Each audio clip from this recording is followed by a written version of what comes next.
All right. Well, we thank you all for coming. We have a great group of people here today. I can tell we have students from the local high school, we have students from Florida State, and we have people in the community here to visit with us today. So I want to thank you. My name is Brian Baber, and I have the pleasure of serving in the entrepreneurship program here at Florida State University. And I have with me today for our first lunch and learn of the fall of 25 is my friend Edward San Juan. So we want to say thank you for Edward for giving of your time, and we can't wait to hear your story. So thank you for coming. Thank you all. I appreciate it. First of all, what an incredible campus this is. I mean, if I was starting over again, I'm a Gator, but I think I'd be doing the Seminole chop from Panama City. It's a beautiful place, and can't even imagine that Panama City and Bay County have this institution here. It's wonderful. It is beautiful. When you walk in the front doors, you have the view of the bay coming right out of the back. So we really sit on a beautiful piece of property, and it is really something special that really I don't know of anywhere else it's offered. So, but I want to say, one, thank you for coming. We have happened to be friends, and we've done work together over the years, and now I'm getting to hear really your full story. And so maybe could you kind of start, I know you're in a third generation, right? Third generation Edward San Juan or EF San Juan business. And so tell us a little bit about that. How did that get started? And then when did you kind of come into the picture? Okay, so I'll try to keep the context too, that this is an entrepreneurship group. Yep.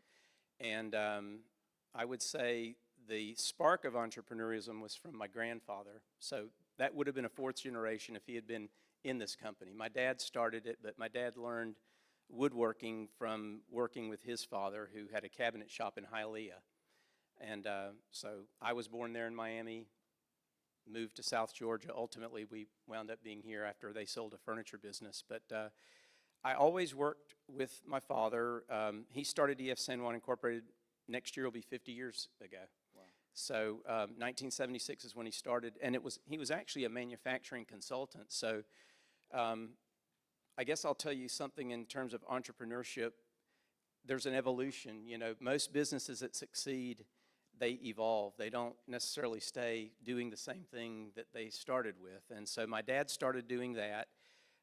One thing led to another. He was consulting for sawmills in the hardwood industry, so Tennessee, North Carolina, and he's a real efficiency expert. My father has no formal college training, just extremely intelligent, hardworking, and he understood, like an engineer, efficiency. And in working with those companies, he started selling some lumber for them on the side. They asked if he would broker in Florida. Florida used to be big furniture industry here. Palatka Furniture Industry was one of the bigger furniture companies. And so I started with my dad when I was about 14 years old as a consultant. It's a one-man show. But in the summertime, I was his secretary. And we had the fancy phone with not the rotary dial, but it had the buttons, and it had two lines on it. So when somebody called, one line turns red, and if you were lucky enough, which I was always excited when the other one would ring, then I'd have to put somebody on hold and do it. But my job when I was 14 years old for my dad was, and this is all pre-computer stuff, so all the lumber companies on a weekly basis would put their inventory on a sheet of paper. So many board feet of this species of lumber, this thickness, and all of their inventory would be on paper. We had a list of furniture companies that we also learned what they were buying, and my job was to go back and forth with my 14-year-old eyeballs and try to find some connection of this company wants 4/4 number 2 common white oak, 8-foot lengths, and this mill has it, and then try to put it together before that wood disappeared or they found it from somebody else. So that's what I did in the summers early on. And then later, my dad actually started a little manufacturing process where, again, another evolution of our company. There was a little niche in the state of Florida where stone crab traps, lobster traps, they used to be made out of cypress lumber. And if you've ever seen those old pictures, and some old restaurants still have it, where you'll see these barnacle-encrusted wooden traps for a lobster or for stone crabs, we made those. And eventually we provided about 95% of what was used in the state. All of that went down to South Florida. How did that come about? How did you see the need? Okay, well, as my dad brokered in the state of Florida for all these furniture businesses, lobsters, stone crabs, they're pretty expensive. They probably weren't super expensive 50 years ago, but as time went on, they became more and more expensive. And what they used for their traps was survey stakes. There was a company in Branford, Florida, that made survey stakes, and they supplied most of those traps. Well, survey stakes don't need to be very precise. And I don't know how smart crabs and lobsters are, but they're smart enough to get out of a hole that's bigger than they are. And so the fishermen decided we need something that's more consistent in quality. My dad just happened to bump into somebody that needed it. He said, well, we could do that, and started doing it. And then that just is a very small niche of people that do it. And once they saw what my dad was making, then we pretty much... Word got out. Yeah, word got out. And it's really interesting. There was a crew of high school boys. So now I'm in high school, so 15 years old, 16 years old. The season for these stone crab and lobster traps, they would fish, and then when the season was over, they'd bring these pots out, and they would do all their repairs, and they'd also build new traps at that time. It was exactly over the summertime when all that would happen, so it was perfect for hiring high school kids, and there are people that are in the community today that are business leaders that worked with me on that shop floor working for my dad, and that's what we did. We worked hard, and I remember this will date me badly, but my favorite thing to do was break time to get a Sun-Kissed in a glass bottle, 10 cents. You know, that was like the best, most refreshing drink in the world.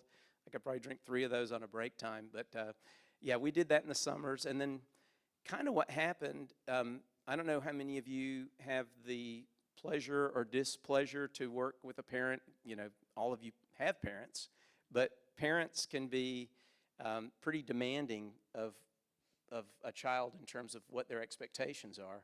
And so I worked with my dad, and my dad was a great, I don't know what you think about a football analogy, but Nick Saban sort of personifies my dad. If my dad was a football coach, you're not going to get a big attaboy for making a touchdown or not fumbling the ball. You know, he expects that. You know, you got to do something pretty incredible.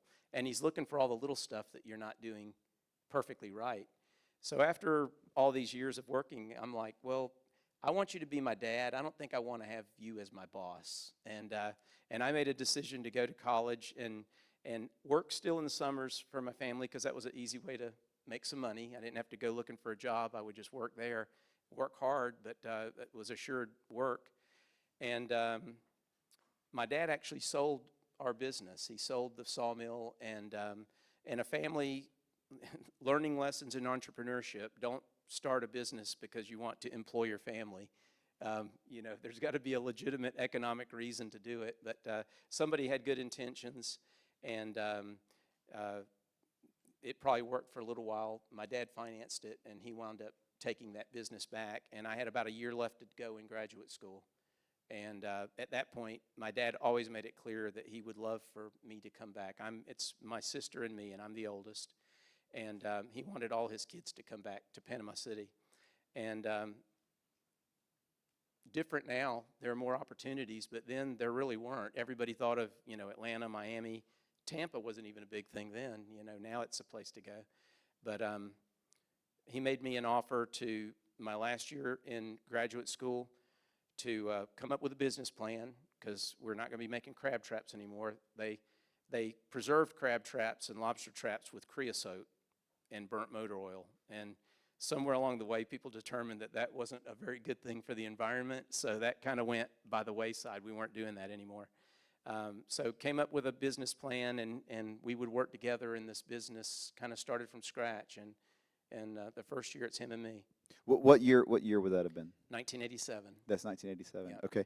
And to go back to working with your father, And one of the things that stands out in my mind of getting to know your dad over the years is he was leading by example with his work ethic. He wasn't just asking you to do something to level up to be up here, right?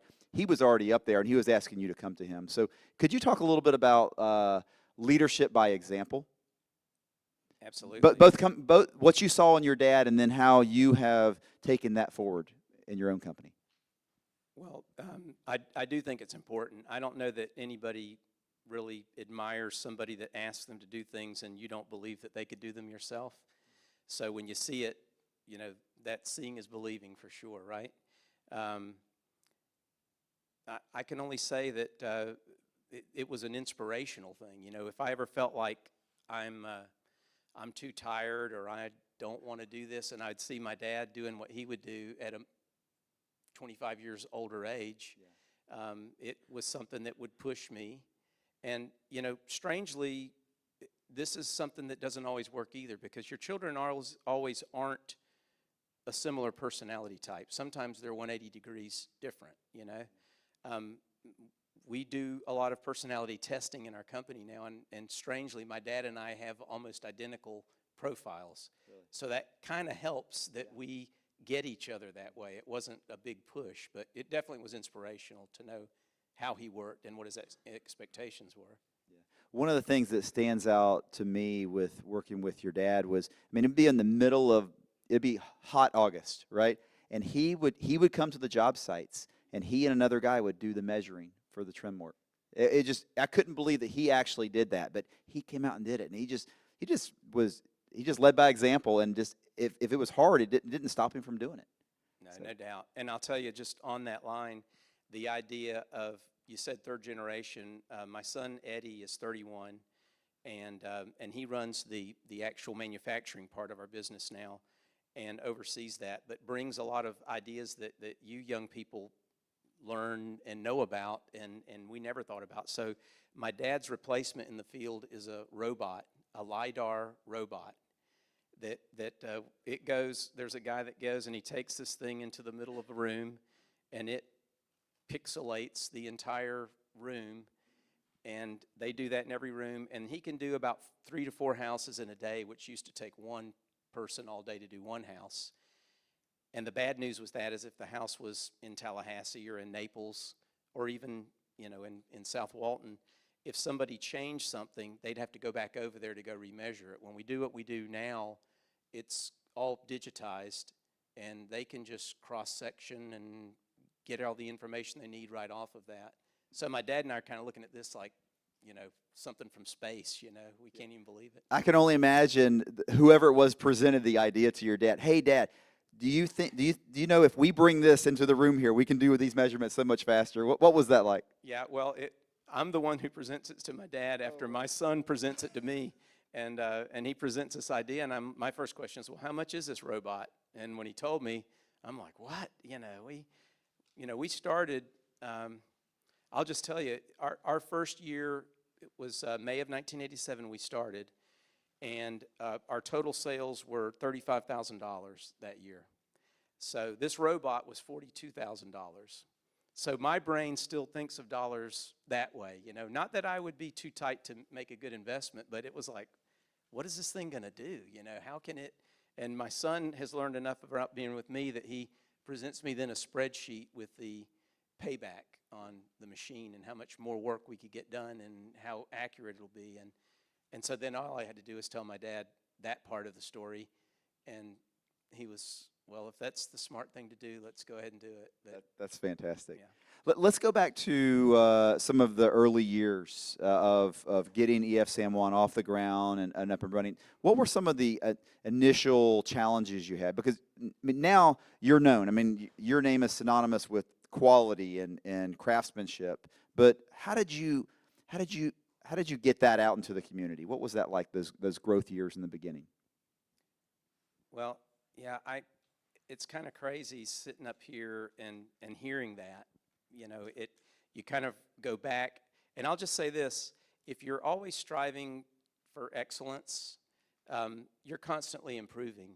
I would probably look at something that we did at the beginning and be a little embarrassed about it now. It was probably great at that time that, by comparison to what we do now, it would probably not be great. I'd probably be not happy that it went out the door like that. But it just was we were lucky. I mean,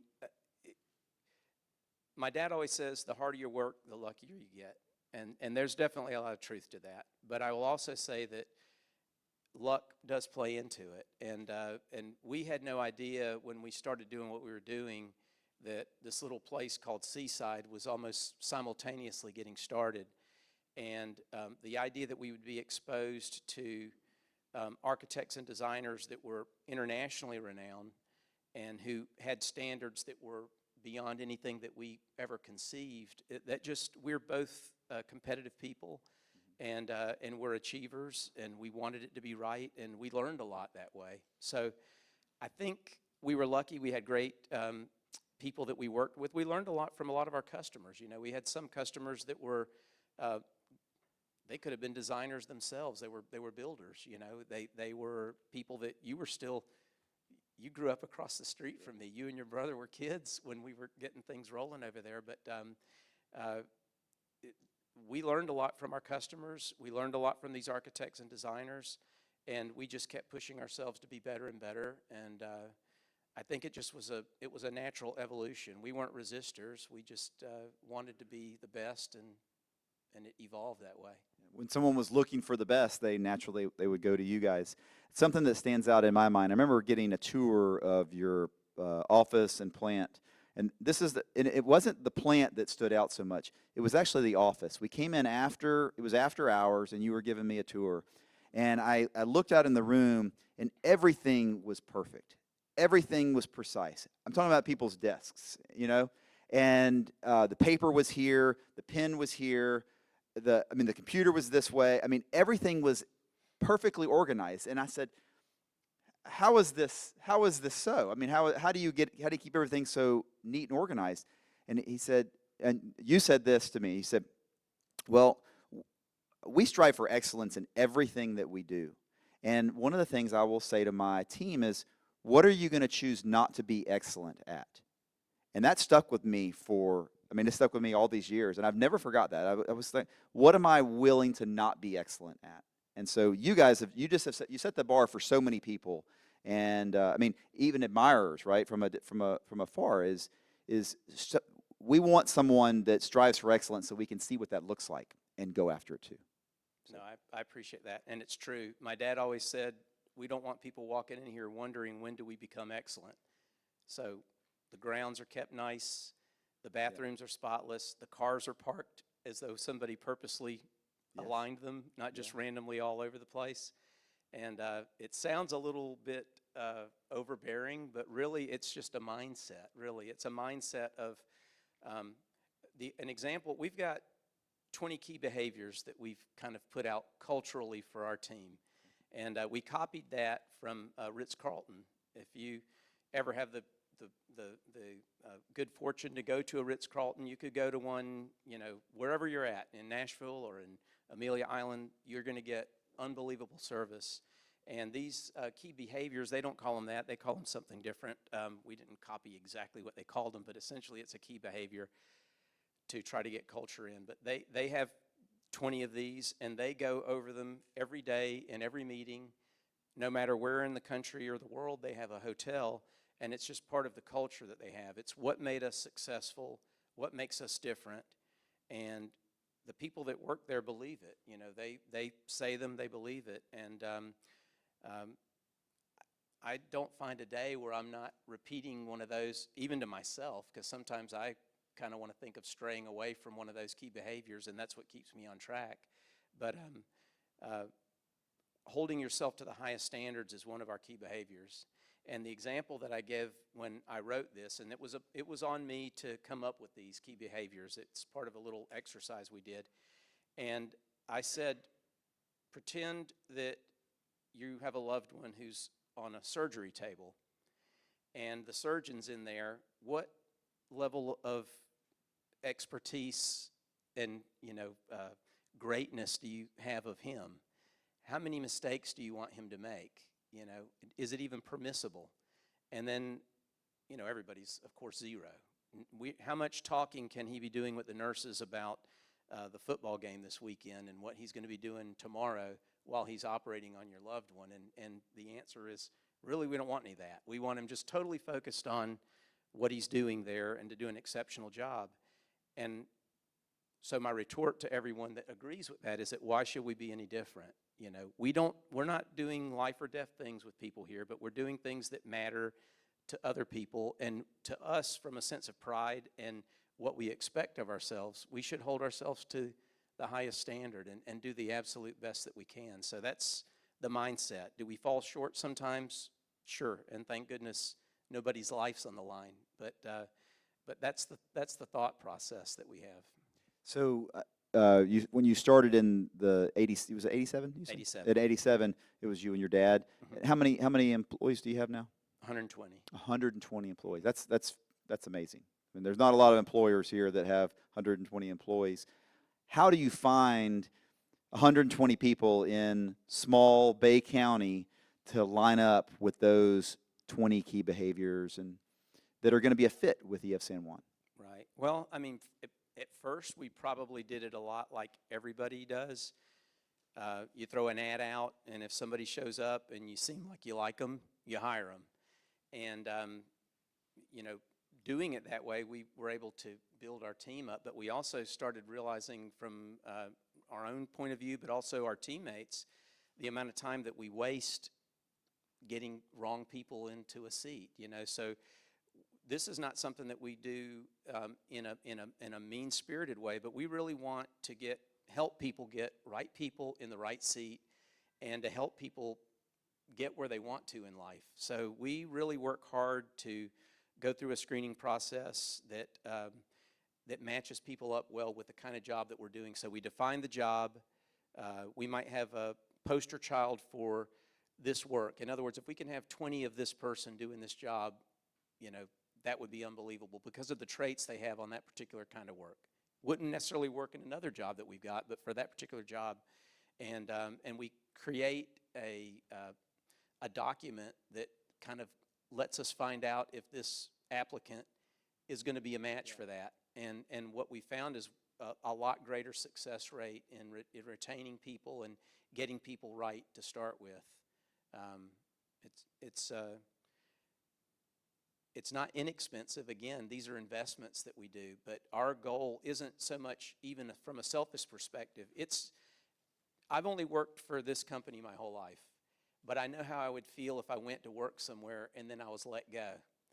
And many times that happens because the company isn't looking at it as seriously as that, but also the applicant. You know, they're thinking of, I want a job, and not necessarily saying, is this the right job for me or not? So we're trying to really spend a lot of energy to make sure that we're helping people determine that what we're offering is more than a paycheck, but it's something that they could actually envision themselves doing and that works in a way that they're happy doing it. Because if people are happy doing a job, they're going to do it well. I don't know too many people that are unhappy doing a job and doing exceptional work. Yeah, that's true. So let's take this into the different things that EF San Juan does, because I'm sure a lot of the folks here, they may have heard the name, and then we've alluded to trim and millworks, right? But let's talk about a little bit about some of the things that you guys do and some of the products and services you guys provide for our market. Sure, and that's been an evolution. So when we first started, we were making molding. So this room has none, but you know what a baseboard is. It's a trim piece that goes along the floor, crown molding or cornice that goes up at the ceiling, chair rail along the middle, casings around doors. That's what we started doing at first, was that. And then we added interior doors at the request of one of our builder customers. First, just buying doors from other people and hanging them in our equipment, and then making doors. We have a couple of partners that manufacture windows and exterior doors up in the Midwest, and we sell their products and represent them. We make cabinetry, and we also have a line of impact doors. When things were slow, we took it upon ourselves to design and then have tested a door that would meet impact standards. The state of Florida requires that you pass test, and I'm telling you, that was unbelievable to make a beautiful wood door and watch it get smashed into by missiles and, you know, all the things that it goes through. But we did that, and we sell a lot of those as well. Do you remember one of the first doors you sold? The impact doors? I do remember. Yeah. I think the guy who I'm dressed like, by the way, that's kind of weird. Yeah, you actually bought the first one of those doors Yeah, from us, I the remember very that. first one. Yeah. If Yeah. It anybody was ever beautiful. It pulls- was a beautiful door. Yeah, if they Yeah. ever pull it out of the jam, it's even written on the side, our Invencia door number 1, and my dad and I signed it. That's awesome. That's awesome. I remember that. I would be very hard for me to imagine a missile going through that, though. That would be, that would hurt. Yeah, it didn't. That's Yeah. why it passed. Yeah. No, I mean shooting them, Oh, yeah. scratching it, right? is Yeah, what it- no, I mean, it's crazy. We actually, we know some people that were in Bay County when Michael came, and they stayed. And if anybody's heard stories, everybody was talking about how they were holding onto their front door because they thought it was going to get sucked out. I mean, I've heard that story over and over again. And my friends said that they were behind our door because it wasn't moving, you know. Yep. So it was the only thing in their house that wasn't shaking and rattling around. But yeah, it was quite a test. I was actually scared for a little bit when I thought, man, if this thing lets loose, there's going to be shrapnel going around the room. But thankfully, it passed. Yes, and I know that putting your facilities back together after Hurricane Michael, what was that like actually? Because a lot of us here, we remember Hurricane Michael. It's even though it was 7 years ago. Yeah, October. Yeah, October. That it's still, we remember it quite well. And so, what was it like putting your facility back together? Because you guys were really in the line of a lot of the storm. Yeah, a lot of people asked, you know, was that super emotional? Were you really upset? And it was kind of weird. I didn't have that. My dad nor I did. We were just like, wow, we have got a lot of work to do, and our whole community needed a lot of work to be done. So we weren't feeling sorry for ourselves. I mean, I probably would have felt different if it had been a tornado that just came right on our place and blew it apart, and everybody else was life as usual the next day. But it was actually an uplifting experience. Strangely, I don't think I would change it as bad as it was. Our team really bonded. It was amazing how much everybody appreciated each other and how much we went out of our way to help each other, you know, at work and outside of work. But yeah, there was a lot of work to do. I mean, it was complete destruction of our main manufacturing facility, and every building was declared a total loss by an insurance company. So there was a lot of work to do. But I'll tell you, one of my friends, John, is here today, and we've talked about these kinds of things before. But it's funny in life when really bad things happen. If you're doing the right things for the right reasons, it just seems like really good things happen. You know, you don't sit around expecting it, Yeah. but it's amazing how much better of a company we are today because of that hurricane. We would not have done the things that we took the time to do and change, not just in the facility, but the way that we managed our business. Being an entrepreneurial company, you know, we worked 6 days a week, my dad and I did, and then we expected everybody else to be like that, and we didn't really think a lot. Sounds cruel now when I say it, but we didn't really think a lot about other people.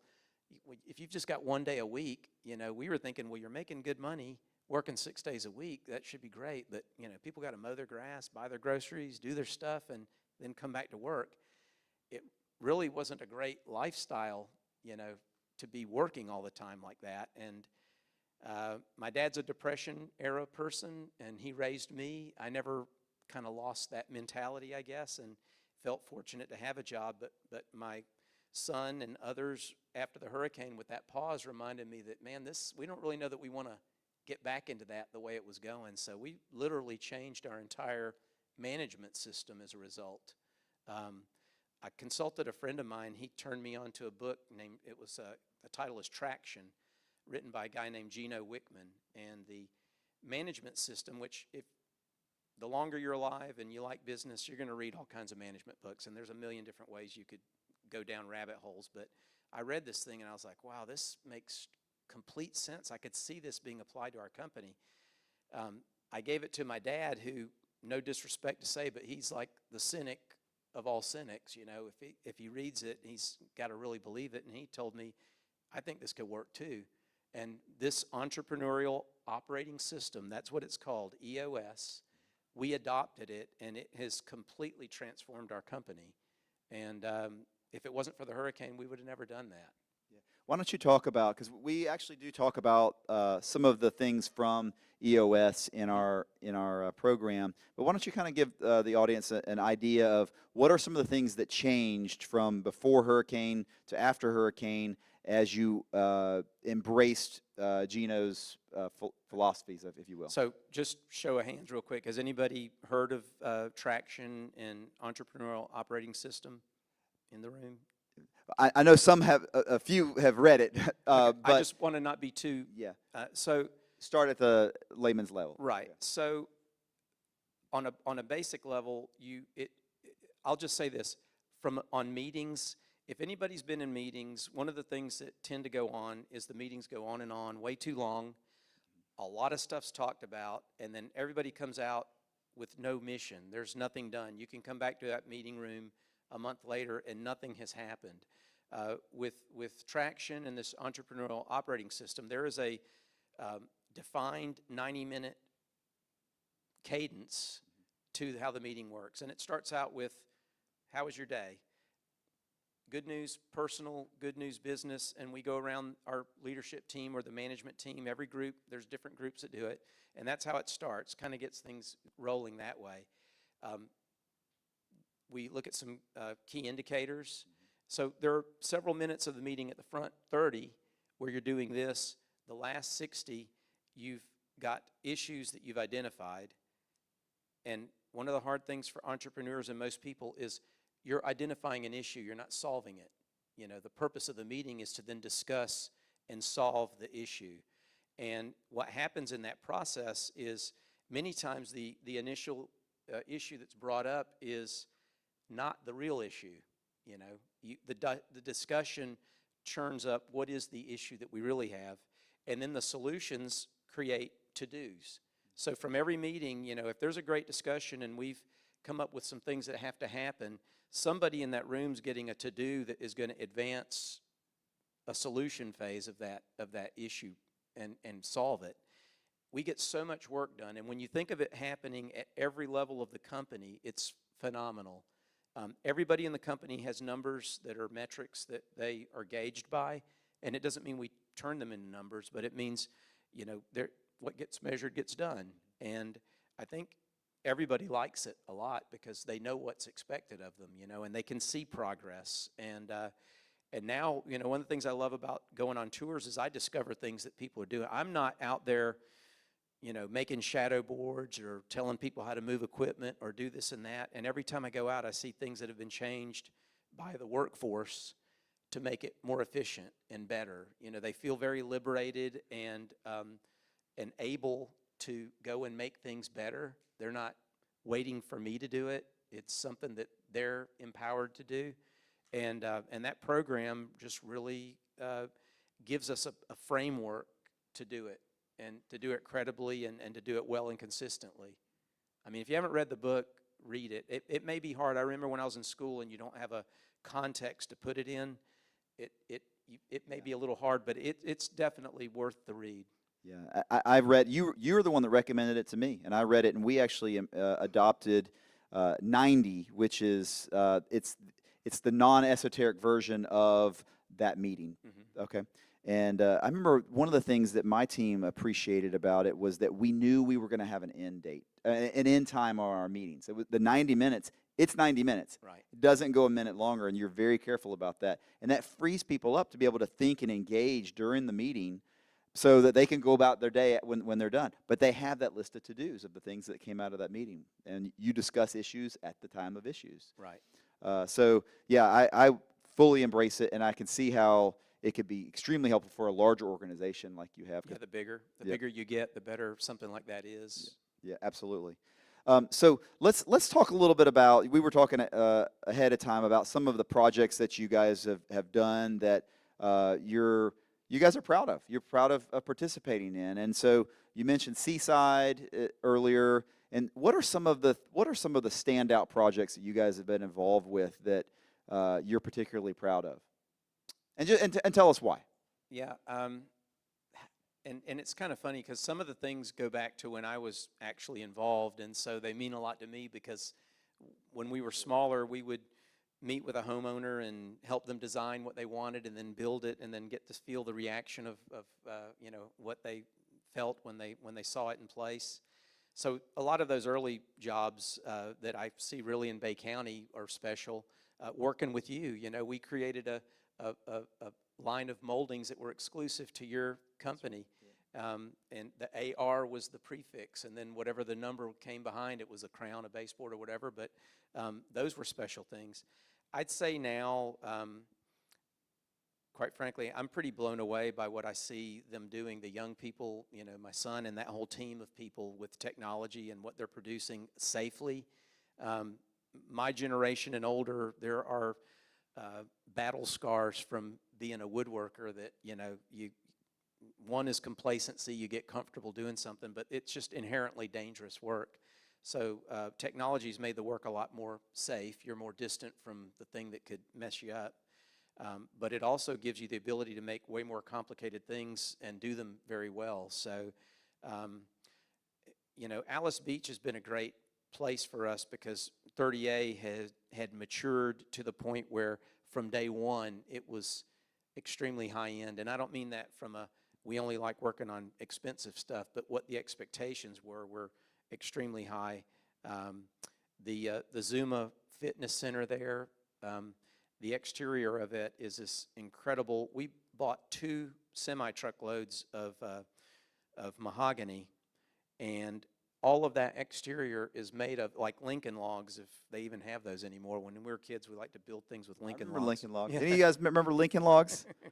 So, okay, all right, good. Zuma's like a big Lincoln log project on steroids, the exterior was, and that was just a lot of fun. We did that, and that was literally the last job we did right before the hurricane, just coincidentally. But that was phenomenal. The Kaliza pool at Alice Beach was incredible. The notoriety it received, but again, the complexity of the millwork was really nice. And then, you know, we do some projects now that are, I mean, they're so special we can't even really talk about them, but they're very unique, the kind of things that we're asked to do. I just know that there are only a handful of companies that are capable of doing that kind of work, and it's neat to be in that group. But, you know, I don't go through the shop without seeing something that I don't marvel at. It's pretty neat to see.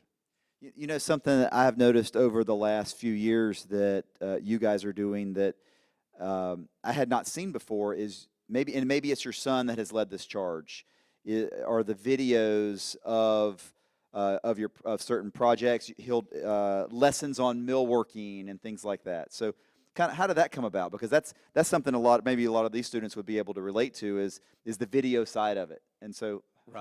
how did that come about? Well, one, we partnered with a real neat company that's a marketing agency, the Idea Boutique, and by working with them, things that we were trying to do in-house, Richard would know this, you know, marketing, you tend to look at that as an expense that you don't even know how to gauge what benefit comes from it.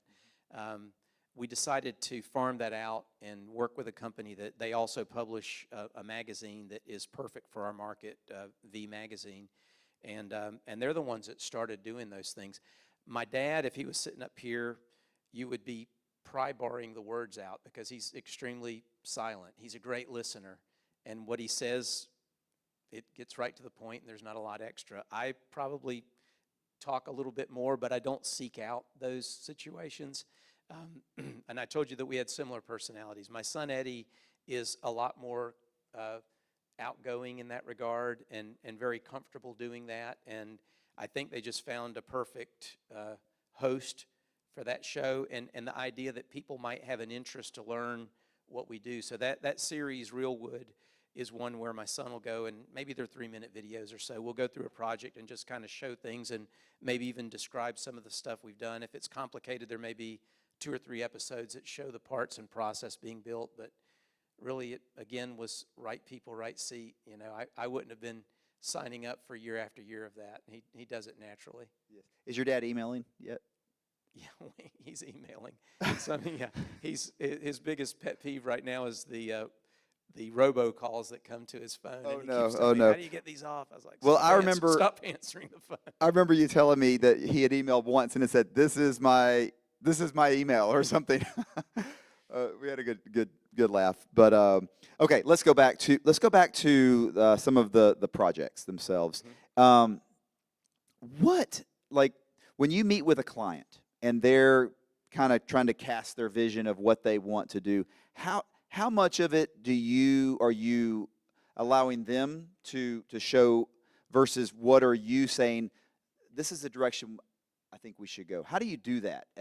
With a beginning business, you're probably just listening. You're listening. And as your business starts to mature, you start to be able to offer more and more advice, I guess, as you go. So how do you do that? Well, I'd say two things. As your business starts to mature, your customer changes a little bit. You know, when we started, there was a lot of work directly with a homeowner, and sometimes there were architects, sometimes there were not.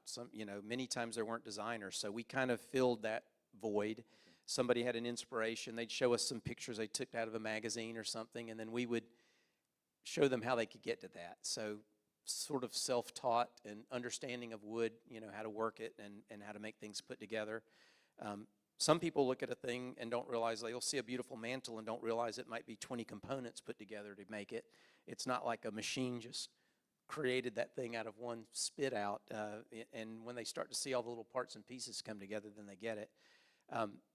Today, I think our business is way more in jobs where there's an architect and a designer involved. And the architect sort of has for the kind of work we do, they have a two-dimensional inspiration of what they want to see. And then it's our job to engineer it to make it work correctly. So we're more working directly with an architect or designer to consult with them and show them how what they have drawn up can be made out of wood and then last. Sometimes we have to tell them, don't make this out of wood. It's not a good idea because the application isn't one where wood is well suited. But that's rare. But we want it to work. So we see ourselves as a valued partner in the team that's going to speak honestly of how to make it work, look right, last a long time, and not just make a sale. So maybe too short of an answer, but it's a consultative sort of role that we take now based on our knowledge of how the product reacts, meaning wood, and then our understanding from experience of how we can make their vision come to fruition. Something we've been talking about recently in some of the classes is the passion, or we'll just use the word passion, for the product or service that they're going to be providing, okay?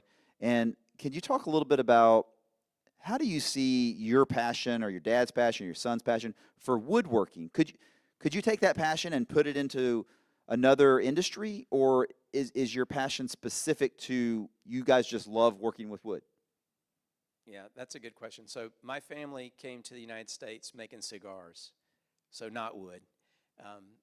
Cigar boxes were made out of wood, but that was about it. And I think for me,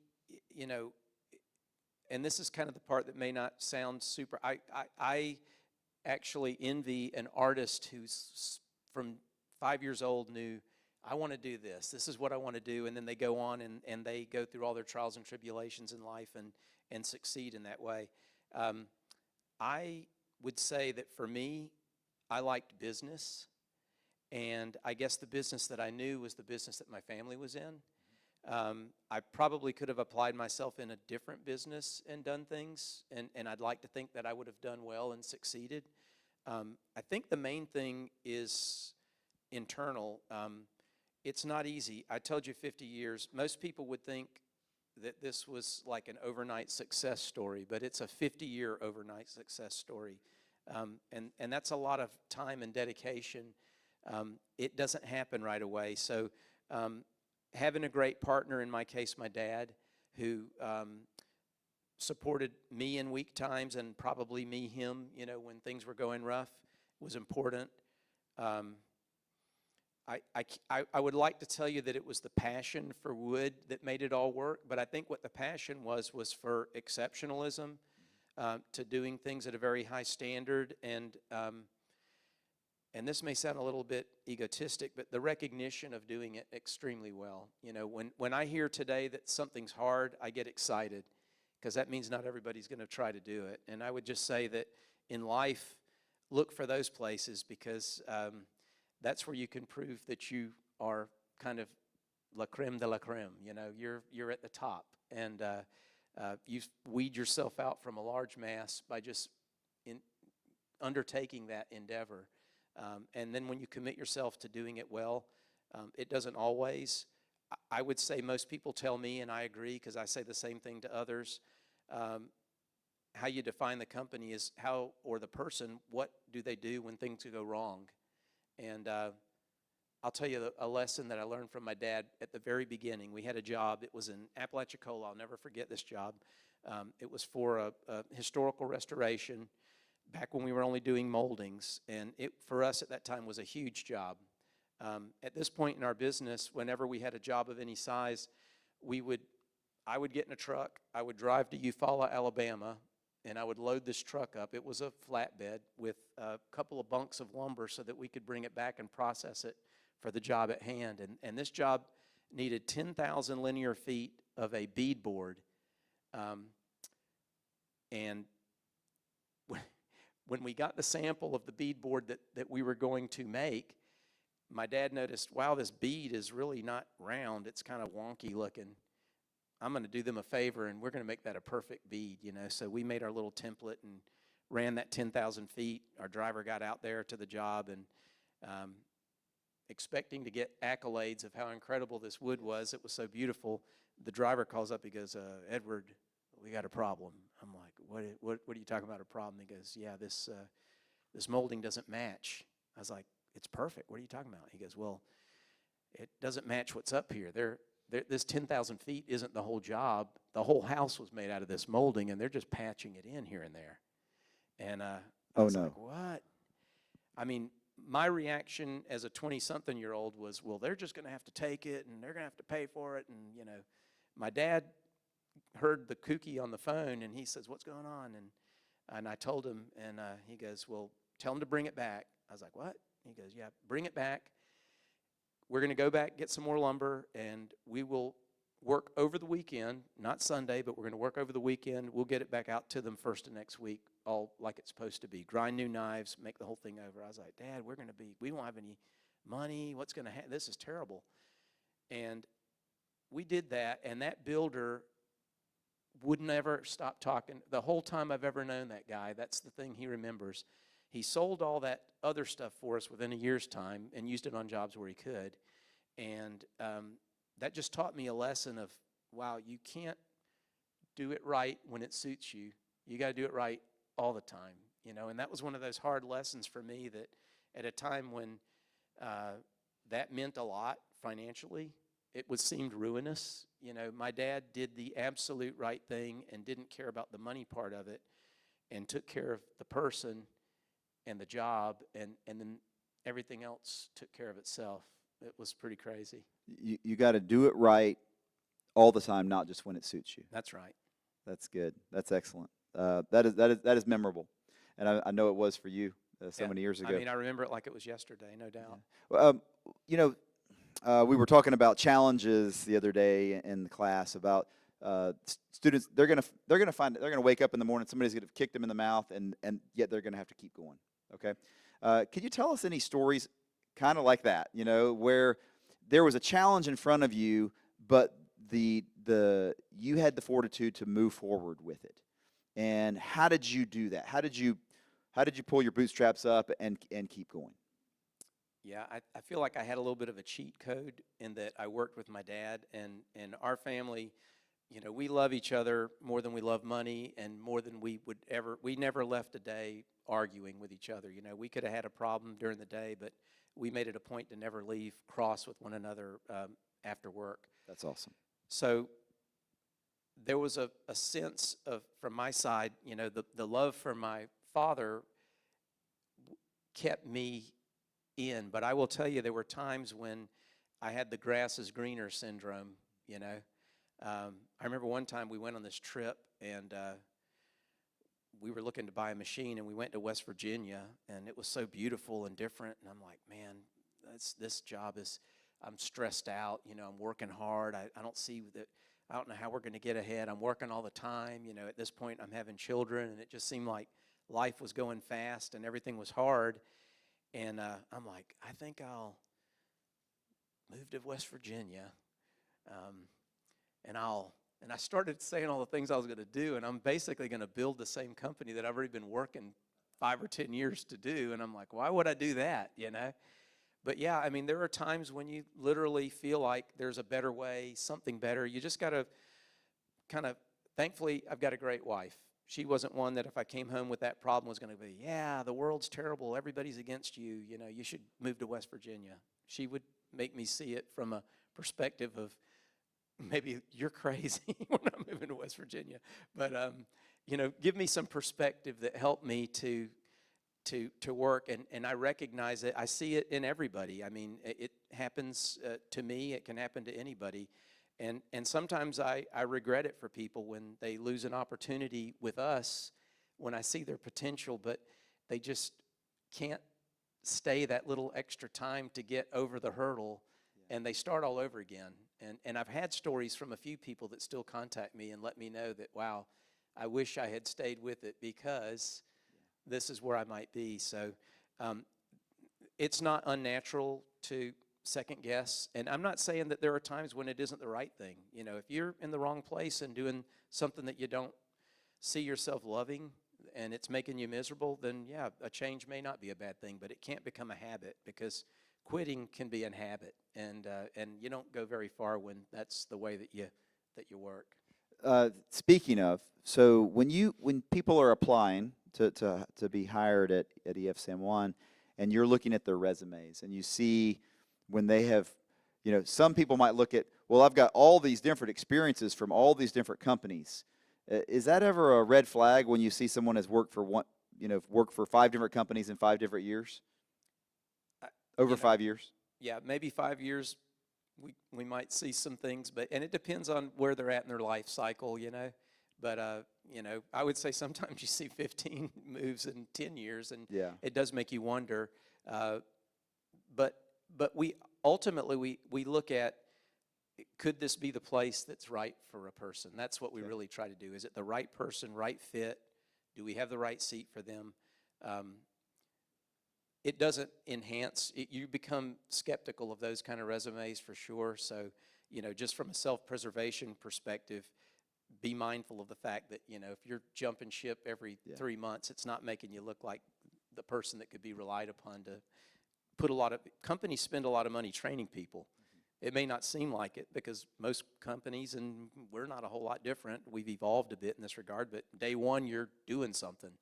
But somebody else is not doing it as fast because they're teaching you how to do it. And we figure it costs us $4,000 to $5,000 for an employee to get them on. So if somebody works for us for 6 months and leaves, that's a cost. That's the way we look at it. We quantify it that way when we're looking at, is there something that's going to make us better and have better retainage and do a better job? But yeah, I think perseverance is important. And be reflective when you're going to do something. I understand needing a paycheck and getting a job to get a job, but don't just jump at the first thing that comes. I mean, really do some self-analysis and look at, what is it that I love doing? What do I like? And what are my qualities? I mean, I love these personality tests. I'm telling you, if you haven't even done something as simple as a Myers-Briggs test, you can go online and do it for free. And when you read it, you're going to be like, what in the world? I answered these questions, and this thing is like totally describing me perfectly. And then it'll tell you how you get along with this type of personality and that type of personality. It's good to have some introspection and understand who you are, so that you could pick a job that you're going to succeed at and that you can stick with and make you happy and hopefully financially rewarding as well. Yeah, it's not for a hobby, right? No, absolutely not. We had our team recently go through the Enneagram, and one of the things that helped was it helped other people be able to understand why that person might behave in a certain way or act in a certain way, and so just to get to know each other better, because you do spend a lot of working hours together with the people that you work with. You know, you really, for the most part, during the week, you spend more time with your colleagues than you do your family. Yeah, So. absolutely. And the crazy thing about it, I'll be embarrassed to say this, but with my own children, it took me about 60 years to figure out that they're not me, you know? And it's crazy, you know, you do things a certain way and you have a way of doing it and you just kind of think everybody's wired the same way, and it's not that way. This room is full of every personality probably that exists. Yeah. And the more that you can understand how other personalities work and especially when you're communicating, how your style could be negative with them, it helps you to know that so that you could be effective. You know, you're going to be a better leader, a better communicator if you understand your audience and you speak to them singularly or as a group in a way that it's going to be receptive. Yeah. They're going to receive it well. Absolutely. And this generation that's coming up, one of the things I've seen is they want that feedback too. They want feedback. They want to know that they're doing a good job. So somebody that might just be, like you were saying earlier, your dad might not give the praise, right, for doing the job well done. But what I'm seeing a lot of this next generation, they need some additional feedback because they've been used to getting immediate feedback their whole life with their smartphones, really, you know. Hey, I want to transition to be able to, for the audience to be able to ask some questions. So, but I did want to ask a couple more questions, and one of them is this: let's rewind. You alluded to 60 years, okay? I don't think you're anywhere near that, but what would you go back and tell your 20-year-old self? You're in college. You're trying to figure out the direction you should go. What advice would you go back and give your 20-year-old self? I would probably tell myself to enjoy that moment, you know, live in that moment a little bit more. I have no regrets. I came away with a great degree, and I performed well. But I think that I took it so seriously, and maybe that's a part of my personality. That and I'm not talking about getting wasted every weekend or anything like that. I'm just talking about living in that moment of the friendships that you have, the experience. It's the most, I guess it's a time in your life where you could be the most irresponsible, and that doesn't sound smart or right for me to say it that way, but your responsibilities are very limited compared to when you get out of school, you're married, and you start having children. You know, it's a different time in life. So not to be reckless and crazy, but just to simply enjoy that moment and recognize, I mean, a lot of the young people in this room, you're going to live to be 100 years old. One of the things that I think is difficult is that we're asking people to make life decisions before you're 20 years old. This is what you're going to be and do. I think that's too much of a rush. I mean, 20 years and you're going to live 80 more years. You know, take a little bit more time and don't be embarrassed about it. Find what you like, and you're going to be happier and you're going to succeed. So I would say I would tell my 20-year-old self to just cool my jets a little bit, you know, live life a little bit more. What about direction for a career path? You know, one of the things that I know, I've just talking to some students about this, is afraid they're going to take a step in the wrong direction, right? And then that's the forever.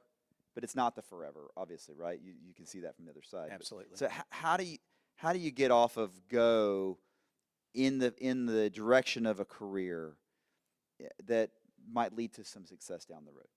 Well, I think being in an institution like this that isn't just one track, you know, you don't just have engineers going to school here. You could go into business. You could do different things. So those first years, don't be looking for underwater basket weaving to get a easy A or B and, you know, not think about how that can or can't help you, but take a lot of different kinds of classes.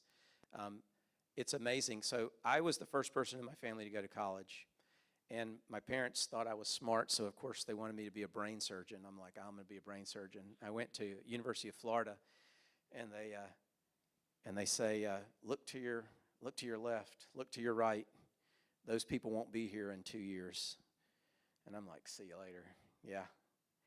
And after one semester, I was that person. I had no business being. I had no background in medicine or didn't even know how to light a Bunsen burner, to be honest with you. So I kind of was like, wow, I'm not going to be a brain surgeon. What in the world am I going to do?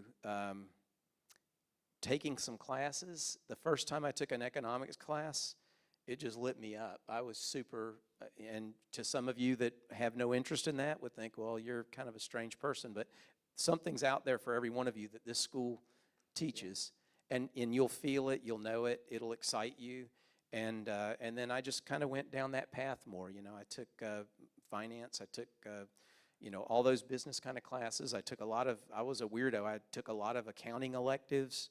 I loved statistics. I took a lot of that, and I just kind of followed what I liked the most, and it fell into something that ultimately, how did that help me with woodworking? Well, I feel pretty good that I'm financially literate. My friend Ben back there, he's a president of a bank, and it was kind of comical early on in my life when I would meet with a banker. They kind of probably thought, you're in woodworking, you don't even know that we charge you interest on a loan or whatever, so it was kind of neat from a confidence perspective to know that and understand it, and really be able to understand that we have to work at a profit. Cash flow isn't profit. So a lot of words that are kind of going off of the question directly, but I think that take your classes, sense what your emotion and your feeling is of what it is that you're learning, and honestly, if you don't find it, just keep going. I mean, and probably shouldn't say this at Florida State, Panama City, but college may not be for everybody either, and you may find that by being here. I don't think, I want all my kids to have a college degree, but if they decided to be a woodworker with their degree, I don't see any problem with that, having a vocation, and to do something like that, a trade. But follow your heart that way. You'll know, and don't do it for anybody but yourself. And I'm not saying that in a selfish perspective, but a lot of us try to please others with what it is that we do, and I think that's human nature. And you're going to be living with yourself your whole life. Pick something that you're passionate about, that you love, and I think that kind of answers the question the best. Yeah, thank you. That was good.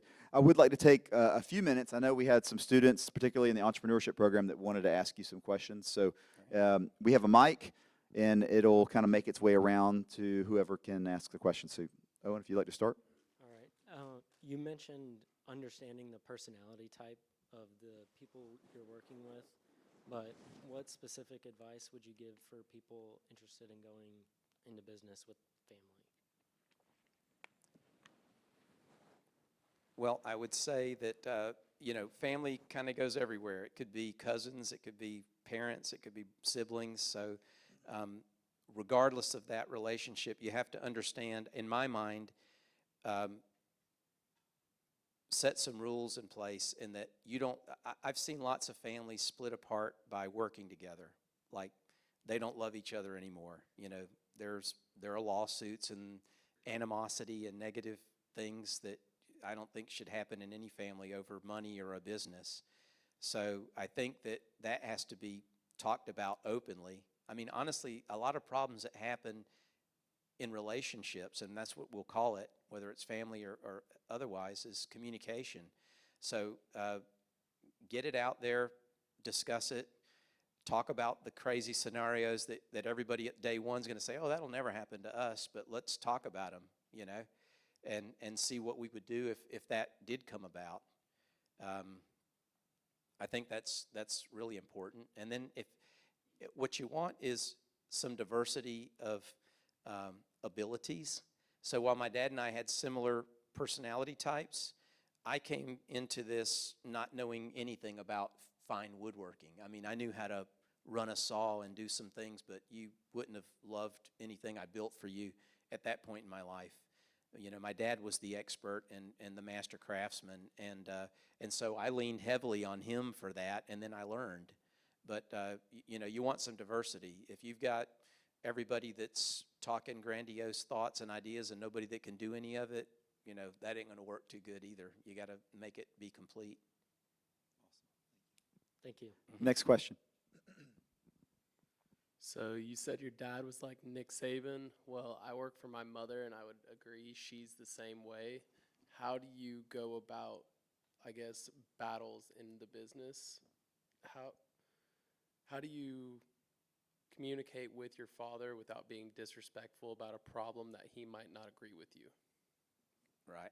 I'll say many times I was very disrespectful because, the young version of me thought that I knew everything. And somehow I thought that my parents, having lived for 25 years longer than me, had no knowledge of these things that were only in my head. But they lived them multiple times over. So I think the first thing is hopefully your mom loves you as much as my dad loves me. And so there's that. And then the willingness to just discuss it in not an irrational manner. I mean, I'm embarrassed sometimes when I think of the way that I would approach my dad, and I'm just so thankful that he loved me so much that he didn't let that get in the way, because, it can be pretty toxic when your child is spewing all these terrible things, you're ruining my life. It reminds me of Napoleon Dynamite, you're ruining my life. That's probably what he heard a lot early on, and that's not received very well by anybody. So, just having a willingness to back off, kind of like with an email. Have you ever started firing this crazy email off and writing the whole thing, and you're just feeling great that you're just gonna unload this whole thing off and maybe don't hit send? And just writing it just made you feel good, and then delete the thing. Sometimes just that pause button in that relationship, I think, is a good thing. And then write down your thoughts and have a discussion that you preface with them. Give them an idea of what we're talking about. Don't let them come in cold and wondering you're going to come in here and blindside them with something, but have a dialogue, and I think that can be constructive, and honestly, they see that as mature and productive. I see that now from my own perspective as a parent. And the parent changes with time, too. It's not just the child that has to adjust. Great advice. Great advice. Next question. You talked about your screening process for potential employees and how it was really a kind of a personalized process. But I was wondering, kind of on a general level, do you look for any maybe immediate yeses or nos when interviewing? Are there anything that sticks out to you immediately, like personality traits or anything? I used to think that I could see those things. And again, at this point, I'm not so much involved in the hiring process.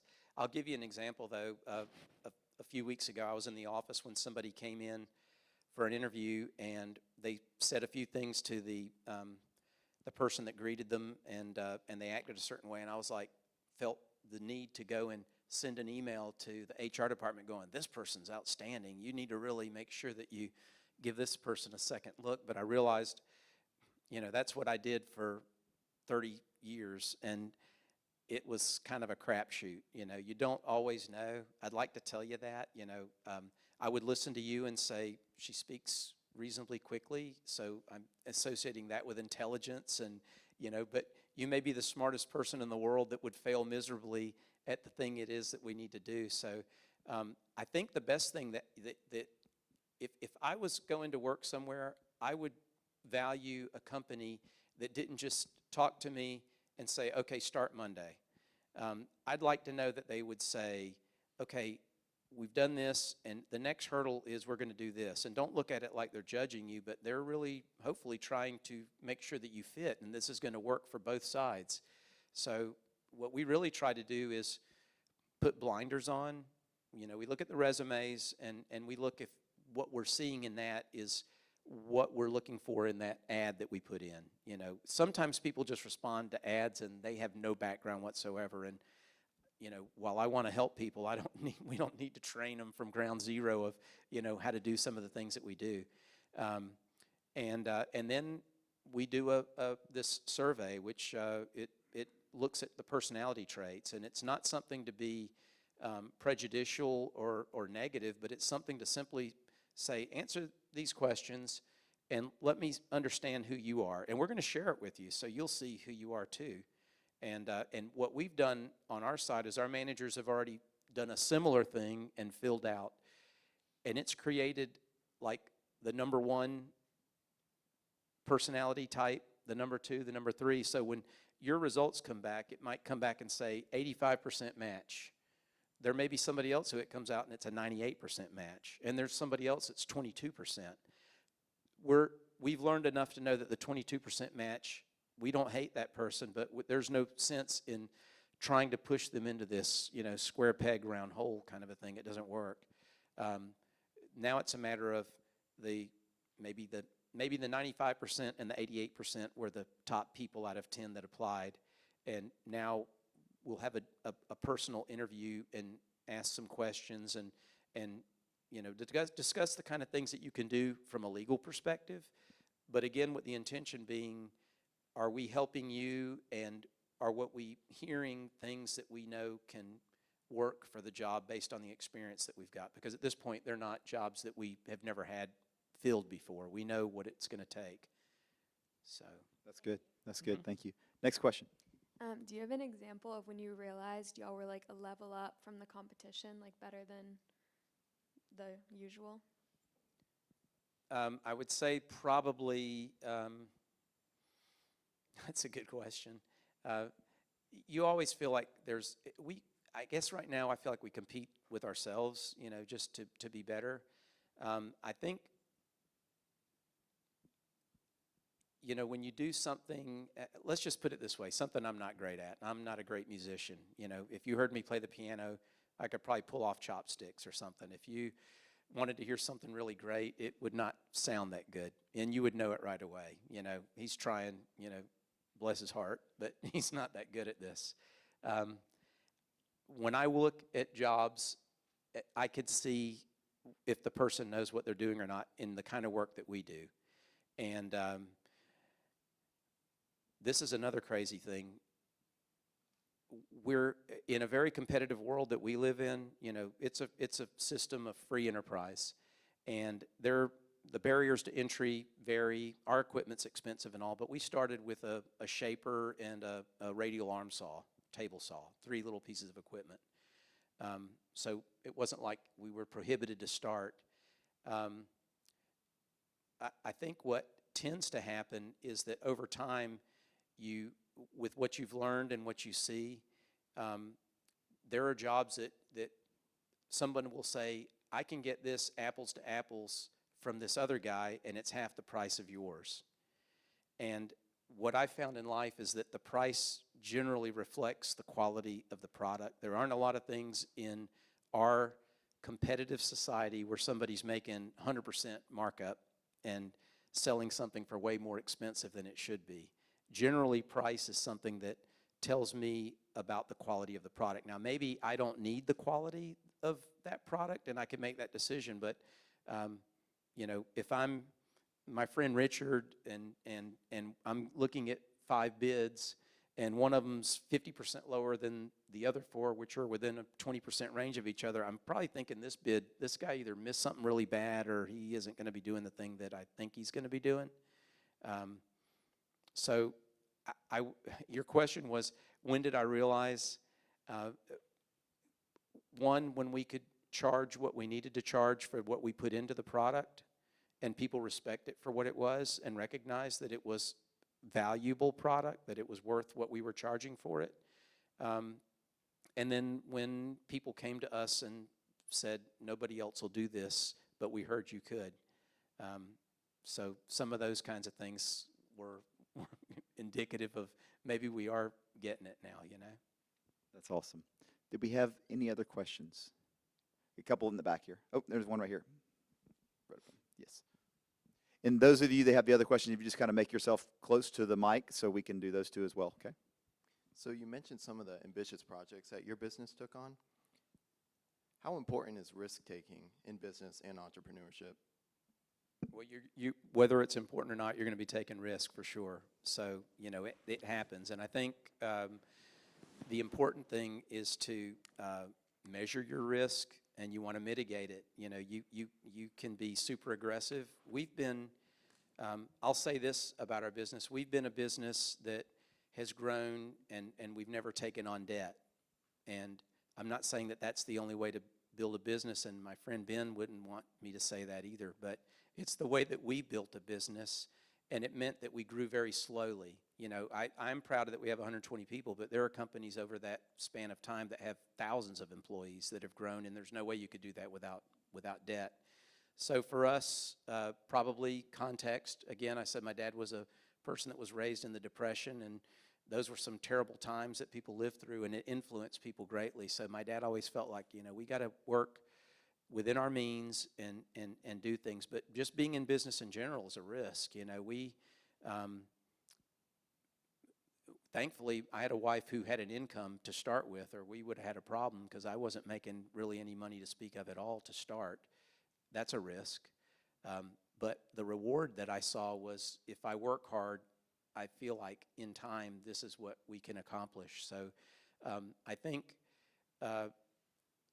jumping into like a pool, not knowing how deep it is, you don't want to do that. You know, so you're going to have risk in business. You need to understand what they are, and you need to weigh what are the potential rewards and what are my real possibilities. You know, if you play a sport, golf, for example, you know, maybe you've hit one 200-yard shot once in 50 rounds that went exactly where you wanted it to go. So now you're in this tournament, and it all rides on you, you know, winning this hole.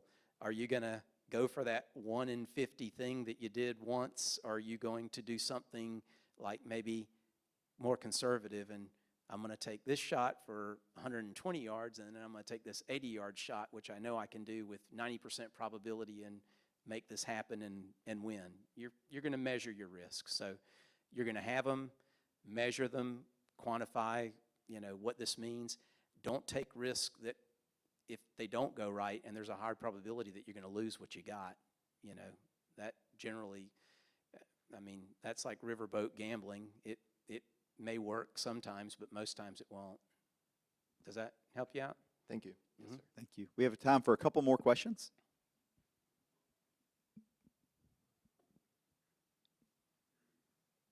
So, from what I've heard, the first couple years of running a business is the hardest. Now that may or may not be true, but when would you say your business started to gain some traction and you felt some momentum? Yeah, that's a great question. So I will tell you that from the very beginning, I always thought when we get to this, it's going to get easier. And when we got there, there were a whole new set of things that were, wow, I didn't know those were even out there. You know, it's always challenging and difficult, but honestly, I would tell you that when it felt like we had done something that was, I guess, a success, it probably was 25 years into that. You know, it was a long haul before that there was that feeling. And it doesn't mean that it can't all be gone, you know, with some circumstance that's either within or outside of my control. But I had the thought early on that if I get to this level of business, it's going to get way easier. And there was a new set of challenges that didn't exist when we were at this other level. Very good. Thank you. Any others? With so many employees and like dealing with so many people, is there like different ways you like, I guess, like manage all the different personalities? You learn to.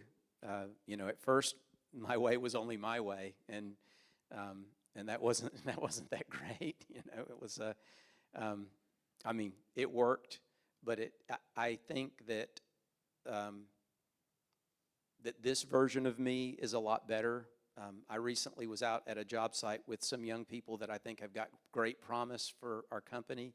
Everything didn't go exactly as it should have, and when I was done with that day, we had a little debrief afterwards, and we talked about it, and I reflected when I got home of how mature I had become with time, you know, and it was just simply treating people like I would want to be treated, and not letting the heat of a moment get me carried away, and realizing that we're learning always. You know, you're not born knowing everything that I do in my business right now. You know, I had to learn it all, and sometimes it's easy to forget that you are the neophyte, and so this version of me, a little bit more distance from the day-to-day stuff and maybe the temperature of emotions. I can remember when I was that person and try to be a little bit more patient and be a mentor. But yeah, every personality you have to try to be a little bit different with, and be open with people. And if you can see, I mean, look, when you're talking to, here's a terrible thing about text. You can't see that person. You can't hear their tone of their voice. Don't be having important conversations with people that are particularly critical ones over an email or a text. Way better that we're talking face to face, because I could see your face. If I say something that hurts you, I'll just see it right on you, and I could say, hey, I'm sorry, I didn't mean for that to be something that sounded so hateful, but do you get my point? And we could talk that way versus blah, there it is, and you're hating me for life and maybe not ever talking to me again for something that you read into that I may not have even intended. That's great advice. Great advice. Any other questions? We got time for one more. Okay, we got one more question. All right, so, whoa, my bad. Throughout the years when you started your company, what was your purpose in getting it to the level it's at right now and just to continue to grow it? And then what was your drive that kept you going through hard times like Hurricane Michael or less profitable years? Okay, two good questions. So the first one is one of, and I ask myself this from time to time, you could say, well, we're at a great spot right now. Let's just say this is good enough. Let's not keep piling on and making harder for ourselves. But when you're building a team, imagine that you've got some super competent people and they're all looking for ways to move up. And if we become stagnant, then it's like, okay, when's Edward going to retire, or when is this one going to leave? Because you don't see any way for you to move up. So I think that growth is really important if you're continuing to try to grow and build a team. It gives people opportunities, and you don't lose great people because they don't see a way to flourish within your own organization. And, that's thing one, answer there. The hard times, I think it's just a matter of thinking of really what's important in life. And in Hurricane Michael, one of the things that it made me realize is that if we lost all of this, I would still be alive. I'd still have my family. I'd still have friends. And I could start all over if we needed to do that. Just don't lose perspective. Don't lose hope. And like my dad says, the harder I work, the luckier I get. So, get with it. That's a great closing statement too. That was excellent. Well, Edward, I just want to say thank you for taking your time out of your day to come here and share with us. I know it was a treat for me to get to hear more of your story that I didn't know, and I know there's a lot of folks here that came to be able to hear that as well. So thank you for taking of your time. It was exciting, and now you have, this is going to be on YouTube, right? And it's a podcast, and you'll be able to share it with those in your family and maybe those that you work with to tell a little bit more of the story of the San Juan. No, I appreciate it, and thank you all. I mean, it's when I think it's been a lot of time here, and you all sat here patiently and seemed to be interested, and I appreciate being able to share it with you. Brian has my contact information, so anybody that wants to talk to me outside of this, even go for a tour, see what it's like in a manufacturing business, glad to do that, but happy to help you all and mentor in any way that I can. But thank you for being here, and for my friends who came. I appreciate you guys as well, so thank you very much. Thanks for having me. Well, let's give them a round of applause. Thank you.